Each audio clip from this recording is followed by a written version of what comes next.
പുഴുവിന്റെ വീട്. മാളിൽ പോയി ഞാൻ കുറേ ഫ്രൂട്ട്സ് ഒക്കെ വാങ്ങി കേട്ടോ. അപ്പോൾ ഇന്ന് ഞാൻ കുറച്ച് വാങ്ങിച്ചിട്ടുണ്ട്. അപ്പോൾ അതിൽ റംബൂട്ടാൻ വാങ്ങിച്ചു. ഒരുപാട് പഴുത്തതല്ല കേട്ടോ, എന്നാലും കഴിച്ചപ്പോൾ മധുരം ഉണ്ടായിരുന്നു.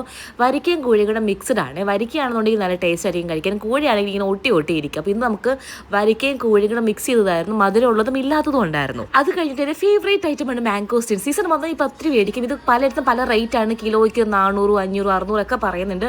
അപ്പോൾ ഇത് ഒരു ബോക്സിനകത്ത് എനിക്ക് 1/2 കിലോയ്ക്കൊക്കെ 200 സംതിങ് ഒക്കെയാണ്. അപ്പോൾ അത് ഞാൻ വാങ്ങിച്ചിട്ടുണ്ടായിരുന്നു.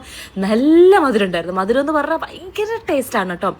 എനിക്കൊന്ന് മാംഗോസിൻ്റെ എപ്പോൾ വാങ്ങിച്ചാലും പാളി പോകാറില്ല. അതുകൊണ്ട് തന്നെ ഇന്ന് ഞാനൊരു 3-4 പാക്കറ്റ് മാംഗോസിൻ തന്നെ വാങ്ങിച്ചിട്ടുണ്ട്. എനിക്കൊന്ന് അതിന് തന്നെ ആയിട്ടുണ്ട് 1000 സംതിങ് എമൗണ്ട് ആയിട്ടുണ്ട് മാംഗോസിൻ വാങ്ങിച്ചത് മാത്രം. എന്തായാലും വേർത്താണ്, കാരണം എനിക്ക് അത്രയും ഇഷ്ടപ്പെട്ടൊരു ഫ്രൂട്ടാണ്. അത് ഞാൻ ഇതുവരെ കഴിക്കാത്തൊരു സാധനം വാങ്ങിച്ചു, ഞാവൽപ്പഴം. ഇതിൻ്റെ വീഡിയോ കണ്ട് കൊതിച്ച് വാങ്ങിച്ചായിരുന്നേ. പക്ഷേങ്കിൽ ഇങ്ങനെയാണോ, എനിക്ക് ഇതിൻ്റെ ടേസ്റ്റ് ഒട്ടും ഇഷ്ടപ്പെട്ടില്ല. മാത്രമല്ല ഞാൻ കഴിച്ച് വന്നപ്പോൾ അതിനകത്തൊരു പുഴുവും കൂടെ ഉണ്ടായിരുന്നു കേട്ടോ.